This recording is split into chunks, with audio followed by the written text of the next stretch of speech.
इसी चैनल में आपका स्वागत है। मैं और आपके लिए हम लोग 12th का जो है क्वेश्चन सीरीज लेके आया हूँ।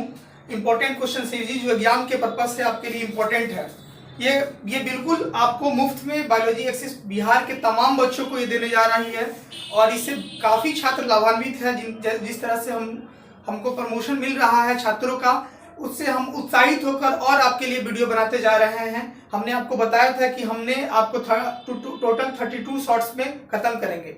4 शॉट अभी तक हो चुका है, 5वां शॉट है और इसको हम लोग कंप्लीट करेंगे आज। और इसको कंप्लीट करने से के बाद आप इन वीडियो को देखेंगे और आपसे बहुत ज़्यादा डायग्राम के पर्पज से यह चैप्टर आज का शॉट इम्पोर्टेंट होगा। मैंने अपनी पढ़ाई ग्रेजुएशन की है, MSc की है, B.Ed की है, इसके अलावा MA एजुकेशन की है और लगातार मेरी पढ़ाई आगे जारी है। तो आप और मैंने अपनी इस क्षेत्र में एजुकेशन के क्षेत्रों में लगभग कुल मिला के 10 वर्षों तक अपना पूरा डिवोशन के साथ काम किया है। निश्चित तौर पे मेरा अनुभव और एक्सपीरियंस जो क्वेश्चन का रहा है वो सिलेक्टेड रहा है। मेरे द्वारा जो भी क्वेश्चन दिया गया है पिछले कई वर्षों में वो इम्पोर्टेंट रहा और पूछा गया है। इस उद्देश्य से जो छात्र अगर विश्वास बिलीफ के साथ अगर इसको करते हैं तो उनके लिए बहुत ज़्यादा इंपॉर्टेंट रहेगा। चलिए शुरुआत करते हैं। टॉपिक हो गया जिस टॉपिक पे हम लोग बात कर रहे हैं, पहला क्वेश्चन देख रहे हैं, draw a level diagram of sperm. Sperm के डायग्राम को हम लोग देख रहे हैं। शुक्राणु इसको हिंदी में कहते हैं, स्पर्म को शुक्राणु कहते हैं। अब इसी में जब स्पर्म बहुत ज्यादा रहता है तो उसको हम लोग सीमेन के नाम से जानते हैं। अर्थात 200 से 300 मिलियन सीमेन की संख्या एक बार में पुरुष स्खलित करता है। वह लगभग 13 वर्ष की उम्र में, 13 वर्ष की अवस्था में 200 से 300 मिलियन सीमेन बाहर निकलते हैं। और उस सीमेन में शुक्राणुओं की संख्या, सीमेन लिक्विड के फॉर्म में होता है, ml के रूप में निकलता है, उसमें शुक्राणुओं की संख्या 200 से 300 मिलियन तक होती है। अब बात करते हैं कि ये स्ट्रक्चर कैसा है। ये स्ट्रक्चर में सबसे ऊपर के स्ट्रक्चर को हम लोग प्लाज्मा मेम्ब्रेन कहते हैं और इस प्लाज्मा मेम्ब्रेन में एक्रोजोम भरा हुआ रहता है। ये एक्रोजोम जब ओवम इसके संपर्क में आता है तो ये प्लाज्मा मेम्ब्रेन टूट जाता है और ये एक्रोजोम निकलकर इसके लेयर को, विटालिन मेम्ब्रेन को जो होता है वो टूटता है और इसके अंदर जो सब्सटेंस होते हैं वह एंजाइम इस लेयर को तोड़ देते हैं और इस तोड़ देने के बाद यह इसके अंदर का जो न्यूक्लियस है वो न्यूक्लियर मटेरियल जो होगा वो इसके साथ फ्यूज करता है। अब ये ओवम जो होता है ये साइटोप्लाज्मिक होता है क्योंकि ये चारों तरफ से साइटोप्लाज्म होता है और बीच में न्यूक्लियस होता है। जब ये टूटता है तो इसका न्यूक्लियस इसके न्यूक्लियस से फ्यूज करता है। तो कई बार प्रश्न आता है कि ओवम साइटोप्लाज्मिक होगा या स्पर्म साइटोप्लाज्मिक होगा, तो हमारा उत्तर यह होना चाहिए कि ओवम साइटोप्लाज्मिक होगा क्योंकि स्पर्म तो केवल न्यूक्लियस देता है। एक बार में जब रेस लगता है, जब फीमेल के साथ कॉपुलेशन मेल के होता है तो उस समय मेल जब स्पर्म छोड़ता है तो मिलियनों स्पर्म जाते हैं जिसमें बहुत सारे स्पर्म रास्ते में ही दम तोड़ देते हैं। कहा जाता है 16% जो होता है वह जनरल शेप के स्पर्म होते हैं और 40% विगोरस मोटिलिटी के होते हैं जो आगे तक फाइट करते हुए ओवम तक पहुंचते हैं। साथ ही साथ उस स्पर्म के अंदर जो एक्रोजोम भरा होता है वह ओवम के लेयर को टूटने में मदद करता है। ओवम के लेयर टूटता है, इसका न्यूक्लियस उसके साथ अंदर चले जाता है और ये लेयर बंद हो जाता है। कई बार फीमेल के दोनों तरफ, फीमेल में दोनों तरफ, एक साइड भी और दूसरे साइड भी ओवम बनता है। दोनों तरफ अगर स्पर्म फ्यूज करता है तो जुड़वा बच्चे की संभावना होती है जो दोनों देखने में अलग होता है। लेकिन एक ही ओवम में जब ये दोनों फ्यूज कर जाते हैं तो ऐसे कंडीशन में जुड़वा बच्चे की चांसेस बनती है। ठीक है, जैसा कि हम लोग जानते हैं पोलर बॉडी और ओवम के बारे में, तो यहाँ पर जो ओवम है ओवम में फ्यूजन जो होता है वो इस तरह से होता है जिसमें जुड़वा जो होते हैं उसके चेहरे मिलते जुलते हैं जिसको आइडेंटिकल ट्विंस के नाम से जानते हैं। इसके अलावा ट्विंस के कई सारे प्रकार हैं। ट्विंस मतलब जुड़वा कहा जाता है। तो स्पर्म के बारे में बात करें तो ये स्पर्म इस तरह के होते हैं। स्पर्म को लगभग 48 आवर तक हम लोग सुरक्षित रख सकते हैं। जिस लिक्विड में सुरक्षित रहते हैं वो नाइट्रोजन होता है। उस नाइट्रोजन में हम लोग से स्पर्म को सुरक्षित रखा जा सकता है। ठीक है, जिस पर्सन का स्पर्म खराब होता है वैसे कंडीशन में वह डोनर से स्पर्म लेकर फ्यूज करने में मदद कर सकता है। स्पर्म में 3 पार्ट होते हैं। सबसे ऊपर के पार्ट को हेड, दूसरे पार्ट को मिडिल पीस और तीसरे पार्ट को टेल कहते हैं। लेकिन उसके अलावा इसमें सेंट्रियोल पाया जाता है जिससे इसके अंदर सेल डिवीजन की क्षमता बरकरार होती है। तो ये नेक रीजन होता है। तो हेड, नेक, मिडिल पीस और टेल कुल मिला के 4 रीजन होता है। इतना ऊर्जा किसको मिलता कैसे है? तो ऊर्जा मिलने के लिए इसके पास माइटोकॉन्ड्रिया होता है और माइटोकॉन्ड्रिया को हम लोग ऊर्जा गृह के नाम से जानते हैं। इसलिए इस माइटोकॉन्ड्रिया की वजह से स्पर्म को ऊर्जा मिलता है। और पिछला एरिया जो होता है वो टेल का होता है, जो मूवमेंट करने में स्पर्म को मदद करता है। तो ये आपका पहला क्वेश्चन था। दूसरा क्वेश्चन की बात करेंगे, draw a level diagram of female reproductive system. Female reproductive system के बारे में पढ़ रहे हैं, मादा जनन तंत्र के बारे में पढ़ रहे हैं। 5 नंबर में ये भी क्वेश्चन इंपॉर्टेंट था और 5 नंबर में ये भी क्वेश्चन इंपॉर्टेंट है। फीमेल के बॉडी के 3 रीजन, बॉडी के सबसे ऊपर थोरैकिक, बीच में एब्डोमिनल और नीचे के पेल्विक रीजन। पेल्विक रीजन में फीमेल का ये रिप्रोडक्टिव ऑर्गन पाया जाता है। फीमेल जब जन्म लेती है तब से ये फीमेल के अंदर ये बन गया होता है और 13 से वर्ष के बाद इसके अंदर मैच्योरिटी की व्यवस्था होती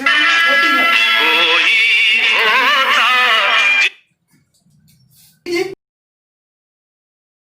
सिस्टम को हम लोग पढ़ रहे हैं मादा जनन तंत्र, और इस तंत्र में बॉडी में पेल्विक रीजन में पाए जाते हैं। इसमें दोनों तरफ इस तरह से निकले हुए रहते हैं, जिसमें 3 पार्ट होते हैं। सबसे पहले का जो पार्ट होता है इसको फिम्बरी कहते हैं। ये फिम्बरी वो स्ट्रक्चर है जो ओवम को कैच करता है प्रत्येक महीनों में। ओवरी से निकलने वाले ओवम को कैच करने के लिए स्ट्रक्चर को फिम्बरी के नाम से जानते हैं। जबकि ये जो स्ट्रक्चर होता है हाथ जैसा स्ट्रक्चर, जिसको इनफंडिबुलम बोलते हैं, और इस स्ट्रक्चर को ये सबसे चौड़ा पार्ट होता है। यही वो जगह है जहां पर स्पर्म आकर वेट करता है, प्रतीक्षा करता है 48 घंटे तक। अगर ओवम निकल जाता है तो ये 24 घंटे तक यहाँ वेट करता है, और इसी एरिया में फ्यूजन की काम चलती है। इसलिए ये एरिया एम्पुला रीजन कहलाता है और सबसे चौड़ा भाग फॉलोपियन ट्यूब का होता है। कहेंगे फॉलोपियन ट्यूब क्या होता है? इस ट्यूब के 3 पार्ट होते हैं, स्थमस कॉर्नर वाला, एम्पुला बीच वाला, इनफंडिबुलम नीचे वाला, और फिम्बरी। अब ये 3 पार्ट होते हैं। इस पूरे पार्ट को हम लोग फॉलोपियन ट्यूब के नाम से जानते हैं, और इसी फॉलोपियन ट्यूब वाले स्ट्रक्चर में फ्यूजन का काम चलता है। अब फीमेल के यूटेरस होता है, जिसको हम लोग गर्भाशय कहते हैं, बच्चेदानी कहते हैं। बच्चेदानी में प्रत्येक महीने ओवम निकलते हैं, और ओवम निकलने के बाद अगर फ्यूज आता है तो ये लेयर, जिसको हम लोग इंडोमेट्रियम कहते हैं, वो प्रत्येक बार मोटाई इसकी बढ़ती चली जाती है, और मोटाई बढ़ने से इसमें धंसने की संभावना होता है, आसानी से धंस सकता है। तो इंडोमेट्रियम सबसे अंदर वाले लेयर को बोलते हैं, जिसमें स्पर्म ओवम मिलकर फ्यूज करते हैं। सबसे कॉर्नर वाले को पेरीमेटेरियम कहते हैं, और बीच वाले को मायोमेटेरियम के नाम से जानते हैं। तो कुल मिला के 3 पार्ट होते हैं, पेरीमेटेरियम, मायोमेटेरियम और इंडोमेटेरियम। इस तीनों पार्ट के बारे में हम लोग जानते हैं, और ये यूटेरस के पार्ट होते हैं, और इस यूटेरस पार्ट में 3 पार्टों को समझना है। इसके अलावा ये जो हिस्से होते हैं, इसको हम लोग, ये हिस्से बीच वाला, इसको गर्भाशय या यूटेरिन कैविटी कहते हैं। और इसी एरिया में, ये एरिया को हम लोग प्लेसेंटा के नाम से जानते हैं। ये प्लेसेंटा, जिसको अपड़ा कहते हैं, जहां पर फ्यूजन का काम चलता है। और सबसे ऊपर के रीजन को हम लोग यूटेरिन कैविटी के नाम से जानते हैं। जहां पे यूटेरस समाप्त होता है उसको हम लोग सर्विक्स के नाम से जानते हैं, और सबसे नीचे के रीजन को वेजिना के नाम से जानते हैं, योनि के नाम से जानते हैं। तो इस तरह से ये फीमेल रिप्रोडक्टिव सिस्टम का डायग्राम है। 5 नंबर में यह इंपॉर्टेंट बनता है। क्वेश्चन नंबर 2 हो गया। क्वेश्चन नंबर 3 में स्पर्मेटोजेनेसिस है, जिसको शुक्राणु जनन कहते हैं। ये एक ऐसी प्रक्रिया होती है, ये प्रोसेस है। क्या प्रोसेस है? तो फॉर्मेशन का। किसका फॉर्मेशन का? तो स्पर्मेटोजोआ का। जो स्पर्म समझिए इसको कहां बनता है? तो सेमिनिफेरस ट्यूब्यूल में। सेमिनिफेरस ट्यूब्यूल कहां होता है? तो टेस्टिस में। टेस्टिस में क्या? Seminiferous tubule. सेमिनिफेरस ट्यूब्यूल में क्या बना? तो स्पर्मेटोजोआ या स्पर्म। इस प्रोसेस को स्पर्मेटोजेनेसिस कहते हैं। जब स्पर्मेटोजोआ बना उससे पहले स्पर्मेटिड बना था, और स्पर्मेटिड से जब स्पर्मेटोजोआ बन गया तो उसको स्पर्मियोजेनेसिस के नाम से जानते हैं। क्वेश्चन नंबर 3 हो गया। क्वेश्चन नंबर 4 की बात करेंगे, जिसको ओजेनेसिस या अंडाणु जनन कहते हैं। ये भी एक प्रक्रिया है। किसकी प्रक्रिया है? तो बनने की प्रक्रिया है। क्या बनता है? ओवा बनता है। ओवा क्या होता है? ओवा को अंडाणु कहते हैं। इसको हम ओवम भी कह सकते हैं। कहाँ बनता है? तो ओवरी में बनता है। ओवरी कहाँ होता है? तो अंडाशय। फीमेल के पेल्विक रीजन में ओवरी पाया जाता है, ये ओवरी हो गया। इसमें क्या बनता है? तो ओवम बनता है। कितने दिन पर रिलीज होता है? तो 13 वर्षों के बाद हर 28 दिनों पर रिलीज होता है, अगर फीमेल हेल्दी है तो, या 29 दिनों पर। जिसमें क्या होता है, अगर ओवम को स्पर्म मिल गया तो ठीक है, स्पर्म नहीं मिला तो वो टूटकर ब्लड के रूप में फीमेल में 3 से 5 दिनों तक गर्भ से योनि से बाहर निकलता रहेगा, जिसको मासिक चक्र या ऋतु स्राव के नाम से भी जानते हैं। फीमेल में एक बार अगर फ्यूजन हो जाता है तो फीमेल अगर जब गर्भ धारण कर लेती है तो 9 महीने तक वह उसमें मेंस्ट्रुअल साइकिल की प्रक्रिया बंद हो जाती है, या फीमेल जब तक दूध सेक्रेशन कर रही होती है तब तक ये बंद रहती है। तो ये इम्प्लांटेशन क्या होता है, तो इम्प्लांटेशन एक प्रक्रिया है जिसमें क्या होता है, एम्ब्रायो बिकम एम्बेडेड। एम्ब्रायो जो होता है यूटेरस के वाल में आके धस जाता है, और इस धसने की प्रक्रिया को इम्प्लांटेशन के नाम से जानते हैं। ये क्वेश्चन नंबर 5 था। क्वेश्चन नंबर 6 की बात करेंगे, गैमेटोजेनेसिस। गैमेटोजेनेसिस क्या है, तो एक प्रक्रिया है। क्या बनता है, तो गैमेट बनता है। गैमेट क्या होता है, तो गैमेट स्पर्म होता है और ओवम होता है। महिला होगी तो ओवम बनेगा, मतलब अंडाणु बनेगा, और पुरुष होगा तो क्या बनेगा, शुक्राणु बनेगा। शुक्राणु और अंडाणु बनने की प्रक्रिया को गैमेटोजेनेसिस कहते हैं। ऐसा किसमें होगा, तो लैंगिक जनन में देखने को मिलेगा, सेक्सुअल रिप्रोडक्शन में देखने को मिलेगा, ह्यूमन में देखने को मिलेगा, मैमल्स में देखने को मिलेगा।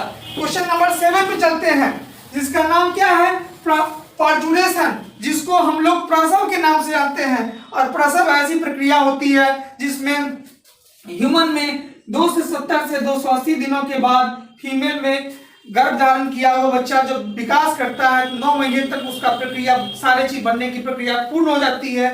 पूर्ण होने के बाद हार्ट बनता है, बॉडी के उंगली बनता है, फेस का बाल बनता है। तीसरा महीना में मेल और या फीमेल है, इसलिए 3 महीने तक का टाइम होता है ये चेक कर लेने के लिए कि वो मेल है या फीमेल है। हालांकि वो 3 महीने में ये गलत धारणा है फीमेल में चेक करना, क्योंकि यह बैंक सरकार कर रहा है, इसको हम लोग एमिनोसेंटेसिस के नाम से जानते हैं, और भ्रूण जांच करना कानूनी अपराध है। ये इसलिए सरकार बनाया गया था वैज्ञानिकों के द्वारा कि बच्चा जेनेटिक डिसऑर्डर से प्रभावित है या नहीं है। लेकिन यहाँ के भ्रष्ट सिस्टम हो या भ्रष्ट सोच ने इस चीज को पता करने का काम किया।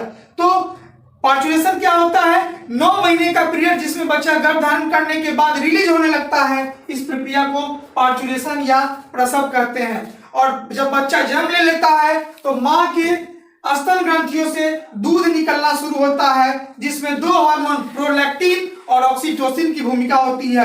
जहां प्रोलैक्टिन दूध बनाता है वही ऑक्सीटोसिन दूध रिलीज करता है।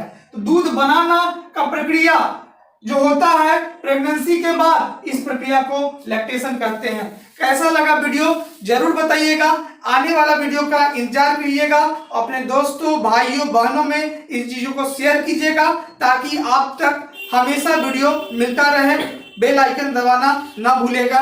बायोलॉजी एक्सिस आपको आपके पास इसी तरह के प्रश्नों का सीरीज लाता रहेगा। Thank you for watching me.